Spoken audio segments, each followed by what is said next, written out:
water dog, and it's a longer story in the collection. This is the edited pared down version for 7 minutes.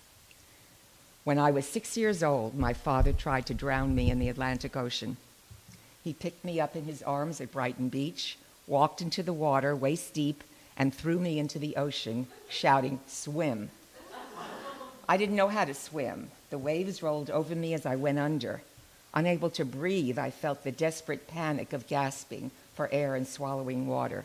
So this is what drowning is. Finally, his hands appeared and scooped me up. Coughing and sputtering salt water, I didn't get into water for another 30 years, even keeping my face out of the shower spray. He said it was time for me to learn to swim. This was the way he learned.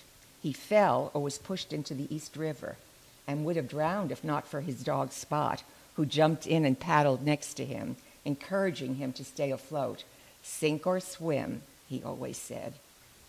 Born at the turn of the century on the east side of Manhattan, he was a gang kid and a survivor. He thought I should get over my fear of deep water by being thrown headlong into it. Sink or swim. I sank. I didn't have a dog to save me. Golden retrievers are natural swimmers. They don't have to be taught. When Holly was 8 months old, I decided it was time for her to have this fulfilling experience. I took her to the beach and tossed her obsession, the yellow tennis ball, into the ocean. She happily chased after it, as she did on grass, cement, and dirt trails. She ran into the surf, but when the rush of turbulent waves rose up in her path, she turned away from the roar and thunder of this unknown predator and ran back to the beach without the prize in her mouth. When the tide receded, she followed it until the next swell gathered its force. Back and forth she ran all afternoon as if the tides were chasing her, frothing at her heels, waves crashing behind her, no ball in her mouth. Each time the tide lost its fury and was sucked back into the sea, she turned to face the enemy as if she had won the battle and vanquished the attacker.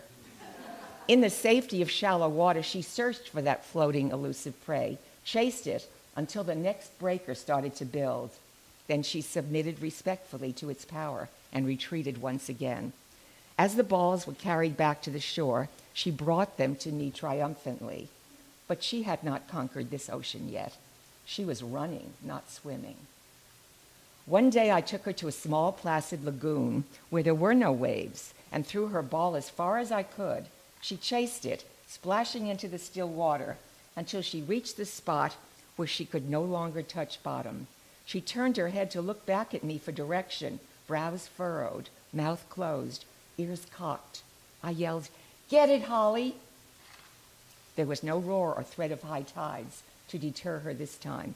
She turned away from me, eyes on the floating ball, and let go of the safety of the muddy floor beneath her feet. Her retriever instinct took over, and those wonderful legs, born to swim, became paddles and cycled her through the calm water. She was swimming for the first time in her life. She seized that tennis ball, turned and swam back, offering it, as happy and accomplished as if she just swam the English Channel. After shaking off the water, she looked to me for a response to this amazing feat.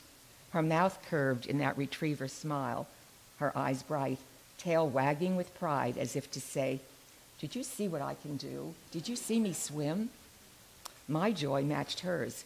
"Good girl," I said, but she knew. Swimming to retrieve prey was in her DNA. Now it was time to go back to her nemesis, the ocean, and face her fear of rushing water and crashing waves.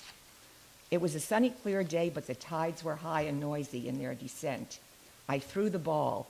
Holly bounded after it, dove under the white-capped waves, and disappeared. I heard the thunderous water explode over my last glimpse of her and looked out at the vast expanse of whitecaps, gulls flying overhead, blue sky, open sea. There was no sign of my dog. She had been sucked up by the ocean. Had I sent her down to the bottom of the sea to drown? I held my breath. I was going down. I felt the water closing over me. I couldn't breathe. I was drowning. I prayed she'd be there when the wave completed its ride to the beach. I prayed I wasn't being punished. I prayed I hadn't become my father. Dear God, where is she? Suddenly, A scraggly, wet golden head bobbed up, holding something in her mouth. This dog, bred to retrieve ducks shot out of the sky, bred to swim and bring them unscathed in a soft mouth, born to be a fearless and confident swimmer, had just earned the title Retriever. And in that instant, she was no longer a scared puppy. She was doing the work she had to do to fulfill her life. And I had faced my worst fears along with her. My catastrophic fear of losing someone I loved and my fear of drowning were both reenacted through Holly's ultimate triumph. My first attempts at swimming, wearing the Esther Williams smile, head above water, face and hair dry, reflected my lifelong fear of going under, in water as in life. In helping Holly to find her courage, I found mine. We both conquered our fear of water. We had not drowned. We were still here, and we were swimmers. Playing on the beach and chasing the surf to retrieve her ball were the most joyous times of her life, and lifted me out of depression into what must be called happiness. 8 years later, given her cancer diagnosis, I knew what to do. I gave her everything she loved, let her dig for gophers, chase squirrels, and retrieve her beloved tennis ball in an ocean of turbulence. With my digital camera, I recorded Holly's last beach day. My dog came loping with a slight limp in her hind leg, flinging sand, burying her tennis ball, then digging it up again, placing the muddy thing in my hand to throw, and chasing after it until she couldn't walk. Even then she hobbled after her ball, holding one leg up and running on the other three, then swimming as if she had no pain. Again and again she'd carry the ball back to me and drop it from her soft mouth into my open hand, her eyes watching my face for approval. Yes, you are my water dog. I go to the beach alone now. Dogs dig in the sand, run in and out of the surf, tails wagging in sheer joy, and I smile and live 1,000 lifetimes with Holly all over again.